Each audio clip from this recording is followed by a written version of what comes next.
Gonjang-ganjing isu keretakan rumah tangga Ria Ricis dan Teuku Ryan semakin berhembus kencang setelah keduanya akhir-akhir ini jarang sekali mengunggah kebersamaan.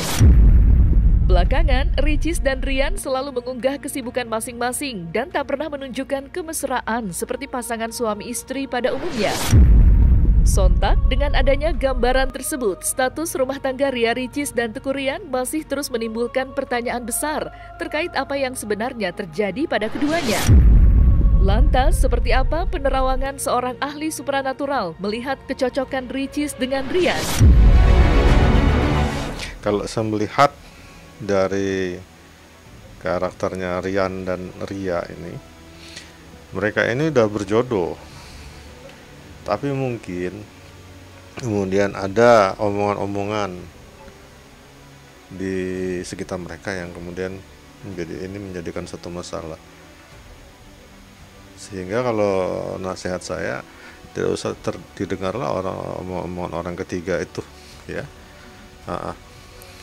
Saya melihat kecil kemungkinan kalau mereka ini bubar, karena mereka ini cocok satu dengan yang lain, berjodoh. Tapi memang rahasia perjodohan itu memang ada pada Allah, ya. Saya hanya membaca mereka ini pas. Jadi kemungkinan cerainya itu kayaknya kecil, ya. Kelihatan saya ini Ria ini cuma ngambek aja kok. Jadi cuma kemudian dianggap orang dibesar-besarkan. Karakter keras mereka itu saya melihatnya hampir tidak ada malahan. Cuma itu tadi, menyukai hal-hal yang sifatnya itu pantangan. Artinya tindakan itu diambil sampai maju ke pengadilan agama itu bukan hal yang perlu dikhawatirkan. Ya, itu anggap saja prosedur. Kadang cara untuk menegur, cara untuk memberikan pelajaran, ya, caranya seperti itu. Itulah yang diambil langkahnya oleh Ria ini nih, kemungkinannya gitu. Jadi bukan berarti dia maju pengadilan agama terus memang sudah nekat, sudah serius ingin cerai. Tidak, kan nanti di pengadilan agama ada mediasi. Diharapkan di mediasi itulah mungkin satu-satunya jalan untuk memberikan pencerahan kepada hubungan rumah tangga mereka. Kalau arah ke sana, ya banyak kemungkinan, ya. Saya cuma tidak mau memastikan, ya. Karena begini, ya. Karena lebih bagus ambil kepercayaan satu dengan yang lainnya.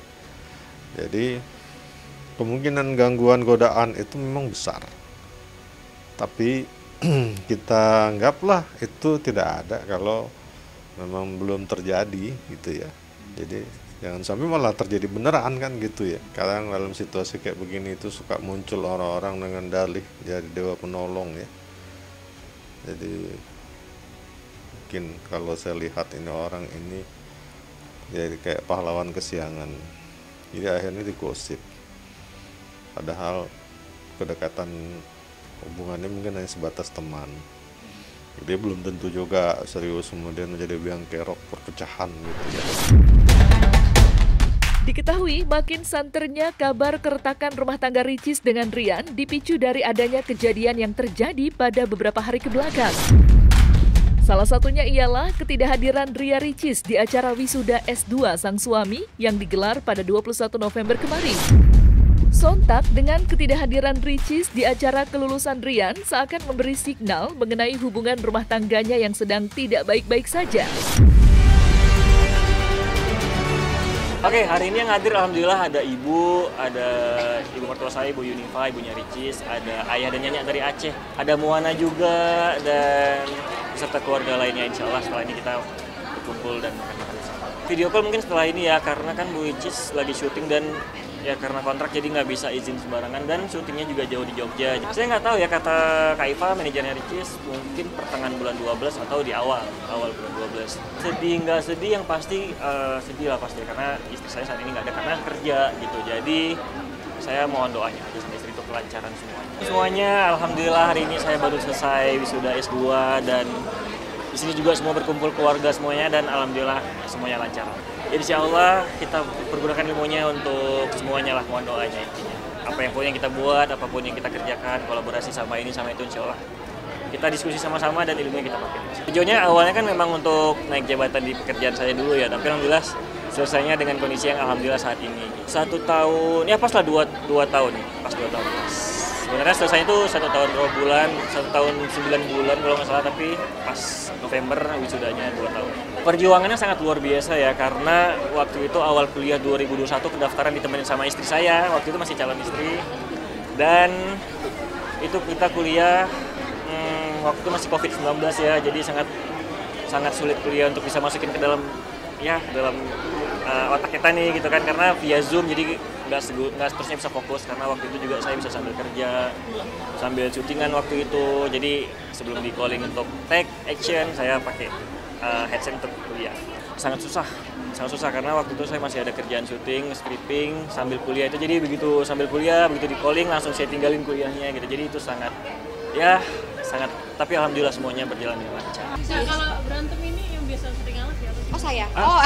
Saya dong enaknya. Kenapa? Saya, hah? Kenapa katanya? Berantemnya itu karena kayak misalnya mau nentuin tujuan nih, mau kemana, aku pengen kesini, tapi aku lebih ngalah dan ikut istri gitu. Aku yang penting senang istri aja deh. Oh banyak. Cobaan. Apa sih yang menurut kalian tuh paling berat? Apa sih yang menurut kamu?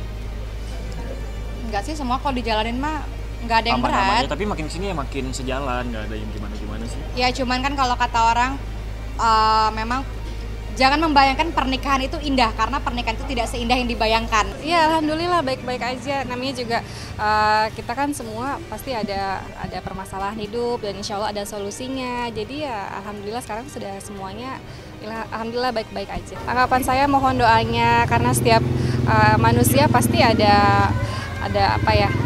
Ada problema kehidupan ya, kita semua juga. Yang penting saling mendoakan.